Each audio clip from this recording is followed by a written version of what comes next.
Hello and welcome to Post, the channel where we discuss all things hockey and all teams. Big thanks to our sponsor for this video, World of Warships. We're going to talk about that a little bit later, but this video is entirely about Ovechkin, and the two have something in common because Ovechkin's actually working with World of Warships on this game, and now we're going to partner with them as well and talk a little bit about what they're doing and a little bit about what Ovechkin's doing in his career in this video.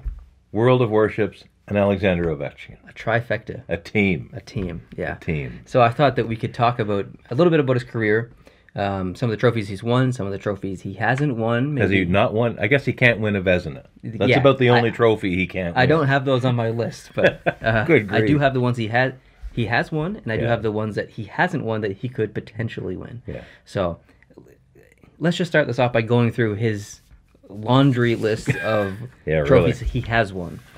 7 Rocket Richard trophies. 7. He's been in the league for what? 12 or 13 years at the most? Yeah, because of the strike. He was drafted in 04, didn't play 05 because of the strike. Yeah, so, he went back to Russia to play that season. 12 or 13 years, that's it. And 7 of those seasons he got the, that's crazy. Super impressive. And in 7 years he also, I know you're doing your thing here, but in 7 years he also scored more than 10 game-winning goals in a season. Every season?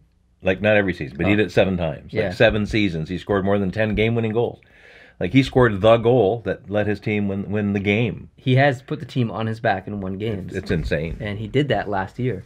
Because the next thing on my list is 1 Stanley Cup. The most recent of, and the biggest of all trophies. And you can tell by the way he was so affectionate with it all summer long that he would gladly trade every single of those other trophies that he's won for that Stanley Cup. Now, he didn't have to do that. He actually went and won the Stanley Cup, and he still gets to keep all those other trophies, finally, because that's the one he really wanted. And that says a lot about him. Can you imagine if he ended his career and didn't win a Stanley Cup? Oh, my goodness. He would have probably went down as the greatest player to never win a Stanley Cup. Yeah. He's like, that would be a tragic thing, so I'm so glad that he won it. Yeah, really. He won the Calder Trophy, if you remember that, Rookie of the Year. Over 100 points that year. Over 50 goals and over 50 assists. Yeah. As a rookie. That's great to see. You're kidding me. Here's one that you guys might not know about. 8 Kharlamov trophies, which is the best Russian player. I believe this is handed out by the Russian Hockey Federation. Okay. He's got 8 of those. So they look around the world, I would guess, not just the NHL. They look at the KHL. There's a lot of amazing Russian players. Oh, yeah. There's so much competition, so it would be, 8 of those, that's awesome. 1 Art Ross Trophy. Right. 3 Lester B. and Ted Lindsay Awards. 3 Hart Trophies. 3 President's Trophies. Now, the President's Trophy is more of a team effort than an individual effort, but it's still on his resume. But Hart Trophy, that's the most valuable player in the whole league, right? Like regular season. Yeah. And crazy. And the thing is, he could have won that more than 3 times. Like, there were more seasons where he was in the running. Yeah. Like, it's so impressive. It's crazy. 1 Conn Smythe Trophy, which is the most valuable player in the playoffs. He won that last year. Yeah. 1 Prince of Wales Trophy. That's another team one. That's when the team in the East goes to the Stanley Cup Finals. Okay. 3 gold medals in World Championships, but no gold medals in Olympic really? play.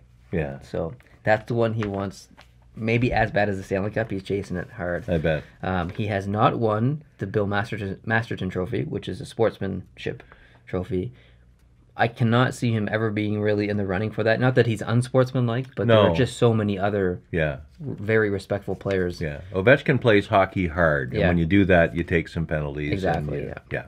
Selke, which is the top defensive forward, so he's literally at the other end of the spectrum as far as that. So could he win it? If he completely changed his game, he could win it, but I don't see it that in his future. I saw Alex Ovechkin play once live in Ottawa. And I noticed that when the play went back out of the attacking end, he was not the fastest guy to get back there. In fact, he would just drift over towards the bench. But I tell you, when he was on the ice, and I had the liberty of being down at the end where Washington was attacking twice in the game. Ottawa was defending. It was in Ottawa, I think I said that. And so I got to see him a lot in this end of the ice because it was a very overwhelming performance by him. And without being stuck behind TV cameras and all that kind of thing and letting other people decide what I see, I could see what I see. And I watched him exclusively. That's the great thing about watching a game live. Is Fantastic. You get to look at what you want to look at, not what the camera makes you look at. So. And I'm really thrilled that I got to see him play live. I may never get another chance. And I still haven't. So yeah, it's just something that I will record as a great moment of one of the things I've seen is Ovechkin play. Yeah, and he played well that game. Okay, there's 2 more. All right. Do you want? Can you? I know you're not looking at my sheet. No, so I'm not. You want to guess? Ones that he hasn't won. Yeah. And besides my Vezina comment, the Lady Bing is probably one of them. No, it doesn't have Lady Bing. Right. Okay. That's not one of the ones you were thinking of? No, it's not. All right. Hit me. King Clancy, which is the Humanitarian Contributions Award. Yeah, and he could. He could win that. Yeah. Out of all of them here, I think he could win this one. Yeah. He does a lot of that kind of stuff. So a lot of charity work. He could definitely win that. Yeah. And this last one is it's a bit unfair to have this on the list. Jack Adams. I mean, he might end up coaching someday in the NHL, but I probably doubt it. But I'm going to put it on this list anyway because he can win it. He looks good in a suit. He does. But he does. And he looked mean behind a bench. He looked very mean behind the bench. As a coach, I'm trying to picture it. I wouldn't say it could never happen, but I'm struggling with the picture of that. Yeah, you never know though. You never know. But I had to put it on the list because he could potentially be eligible someday. Yeah. And knowing him and knowing how hard he works and stuff, he might try for it. He might try to. So that's actually all of the trophies that he has. So there's a shorter list of trophies that he hasn't won versus a longer list of trophies that he has won. Yeah. So. And won multiple times. Yeah. Oh yeah. I mean, there's 7 Rocket Richard trophies. That's incredible. Most goals. Yeah. And when he scores, for a while we had a bit of a drought where the highest scoring player in the league might only have 87 points or something altogether with goals and assists. But he was blasting away hundreds of points. He got his first 100 points really in the first season, and the second 100, and the third 100. It's incredible. And I did a stat. This is a stat as of 2016, so I don't know how it's changed in the last couple of years. But the goaltender he scored the most on up till 2016. Oh, no. Is it Carey Price? No, it's not. Okay, Carey Price, thank God, is way down the list at 13 goals. And the top of the list at that time was 20 goals. I got to think about this. Is it Marc-Andre Fleury? It's not. I'm trying to think of teams in the Metro that he would play a lot against. Yeah, but you're on the right track. Is it Steve Mason? No, but you're in the right division. I don't know. The King.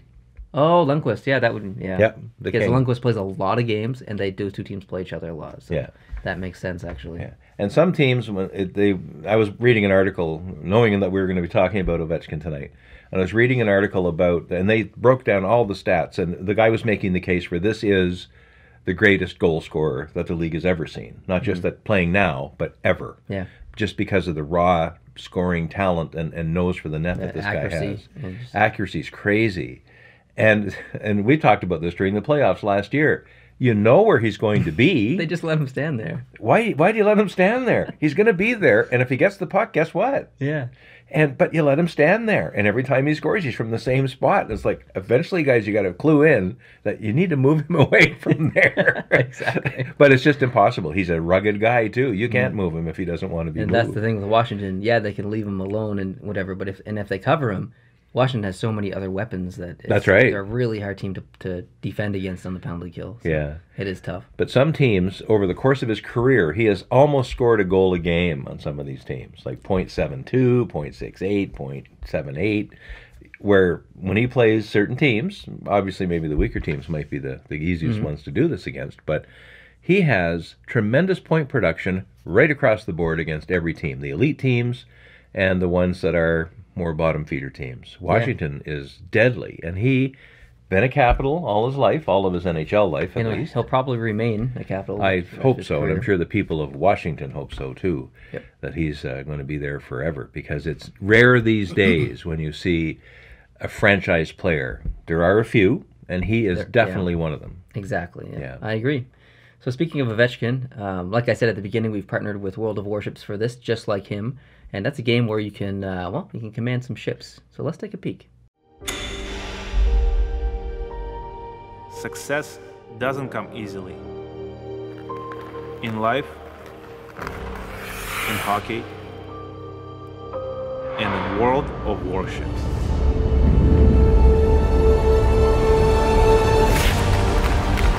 In the game, you command a massive naval fleet of some of the most iconic warships that are extremely accurate to the real thing, with over 7 million other players. The game is a perfect mixture of action and strategy, and to get you started, we've got a bunch of freebies to get you into the action. Using the code PLAYWARSHIPS2018, you get 250 doubloons, which are in-game gold, 1 million credits, which are used as currency, 3 days of premium so you can earn more XP and credits in every single battle, a premium Campbellton warship which has great torpedo range and damage, and a port slot so you can increase your fleet capabilities. Thanks again to World of Warships for sponsoring today's video. As mentioned, they have some awesome freebies for new players who register with the code PLAYWARSHIPS2018 after downloading the game from the link in the description.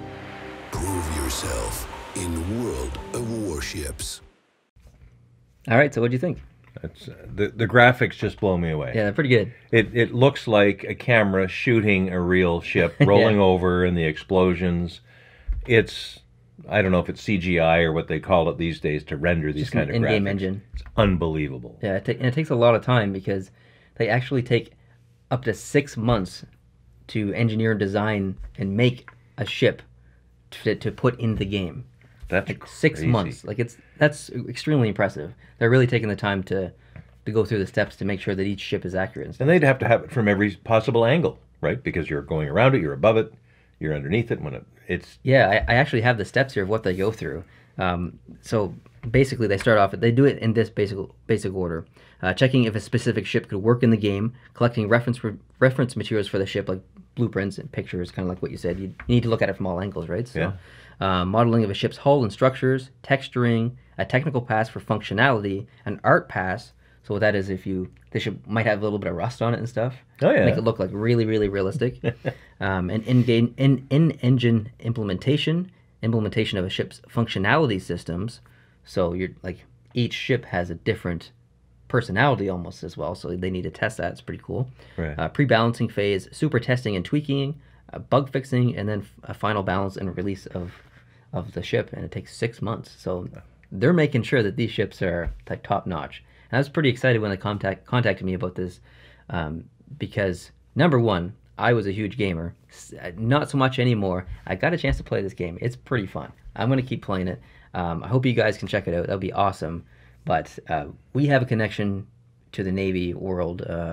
We have a cousin who was in the Canadian Navy for a bit. Yep, sure was. He was served on a frigate, which is at the time and still our main type of warship that's out there defending our coasts and going on deployments. Talk with him on that ship, I think, didn't you? I did. Well, he was on the Regina at the time when we were touring a different ship, but he came over and visited, and he served on the Winnipeg. He served on the Regina. And these ships are named for the various capital cities of Canada. I was on the Charlottetown when it was here visiting for a family sail a couple of years ago, and I loved it. It was just fantastic. And I think back in the clip that we saw, it looked like a lot of World War II vintage ships were in that clip. And that's the era that I was voraciously reading books about, you know, the Battle of the Coral Sea, Battle of Midway, some of the battles of the Atlantic. Just fantastic. And to see that happening again in a way that you can control it and be part of it is really cool. Yeah, it's a PC game. So the link's down in the description, and you just go down there in the description, click the link, and then use the code PLAYWARSHIPS2018. Get all those awesome freebies I talked about earlier.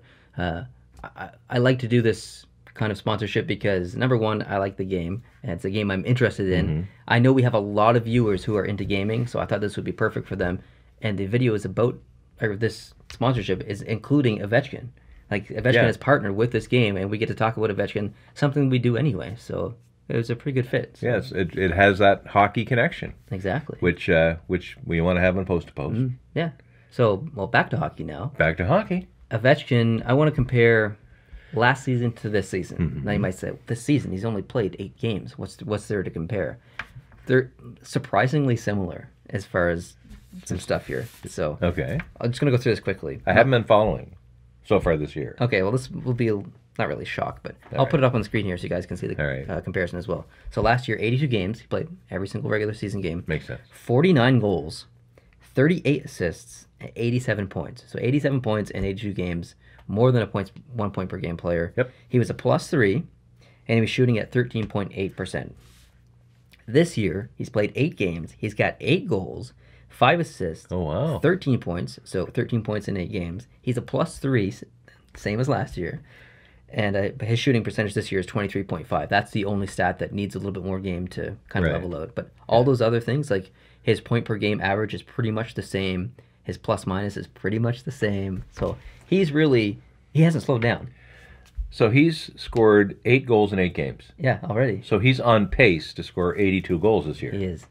And he has 5 assists. So he's on pace to get 50 or 51 assists as Yeah. well. So that's 130 some points. These paces at the beginning of the season usually don't keep Usually up. not. But This is Ovechkin. He's Alexander Ovechkin. Like, Yeah. This could happen. I would love to see him do 50 goals in 50 games. I don't remember the last person who did that. And it's a pretty special thing to do. So there's a few players. There's a few players like Gretzky did it. Yeah, Gretzky did it. I think Brian Savage did it for Montreal back in like 95 or something like that. I think Brett Hull did it. I feel like Danny Heatley or someone did it too at some point. I honestly don't remember the last person to do it. But Ovechkin is the type of player who could 100% put up 50 goals in 50 games. Well, he's just... And he's going to get a few games where he doesn't score, but he's going to get a few where he gets 2, maybe a hat trick. I'm going to be watching. It's early yet, but for him to have won the cup, and I think a player who's never won the cup doesn't know what it's like to not win after that, because they've never won. But a player who has won the cup, the hunger must be even worse to get back and have that moment again. Yeah.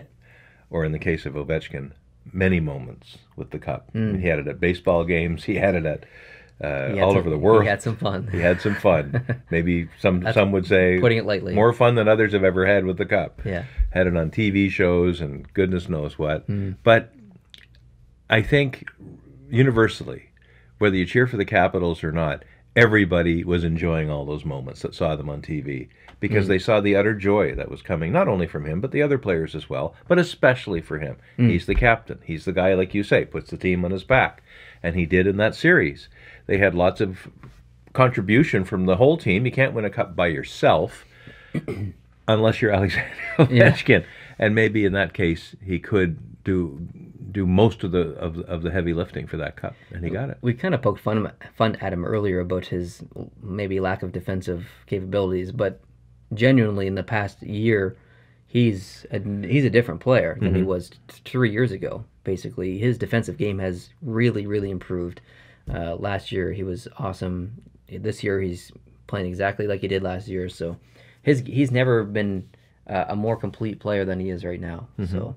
You know what I noticed? And this is not hockey related so much, but from the video, our video we had here of him, his English, it's pretty good. Remember when he first came in the league? Oh yeah. His interviews, his English was quite bad, but yeah, his English has gotten so much better. A lot better. Yeah, and there's some Russian players, and we don't want to get into who's who, but some Russian players don't really ever learn English well enough to do what he's doing, to be a spokesperson for a large-scale commercial product like that. He loves the camera. He does. Yeah, he loves, and the camera loves him. He's got a personality. He reminds me of PK Subban a little bit. Yeah, he's got that on-camera personality. He's funny. He's funny, and he's a hard charger like Subban. Like Radulov is another guy who has the similar approach to the game. He's hungry, and no matter how many trophies you give him or how much money you give him, he wants that next goal. And we saw in the playoffs last year, because that's when I saw most of my Washington Capitals hockey last year, was in the playoffs. Yeah. When someone else scored and he was on the bench, kind of like Radulov, just goes nuts. He's so happy that someone else in the team scored, and he wants to celebrate with them and all that. It's just the joy that comes out of that man. And he could retire today and never see a hockey puck or pick up a stick in his life and be set forever, but he wouldn't do that. I have the sense, and I've said this before for a few players, that if hockey was a game that didn't pay, he'd still be playing every bit as hard as he's playing. I agree. Yeah, he would do it just for the trophy. Yeah. And even if he had to, play guitar in the corner to make his bread money, he would do that because that's just he's just after that. Money's just a bonus for him. Exactly. He's just at Completely it. agree. Yeah. So I'm going to end this with a question to you. You can just be yes if or no or whatever. Do you think Ovechkin will win another Stanley Cup? Yes, I do. I actually agree. I think he will too. I do. I don't know if it's going to be this year, but I think he wins another one before he retires. Yeah. Yeah. So that pretty much wraps up this video. So thanks for joining me and have a little Thanks for Ovechkin having me. chat. Big thanks to our sponsor, World of Warships. Remember, the link down below is in the description. Make sure you go down there, hit that link, and download that game. It's for PC, and then use that code PlayWarships2018 to get all those awesome freebies and have some fun. It's a lot of fun. I played it last night, like I said. It's a lot of fun. So give it a shot and let me know what you think. If you keep playing the game and stuff and you start building ships, send me some pictures on Twitter. I'd like to see what you're doing on the game. Maybe we can compare some ships. So thanks guys for watching. I really appreciate it, and we'll see you in the next one. Adios.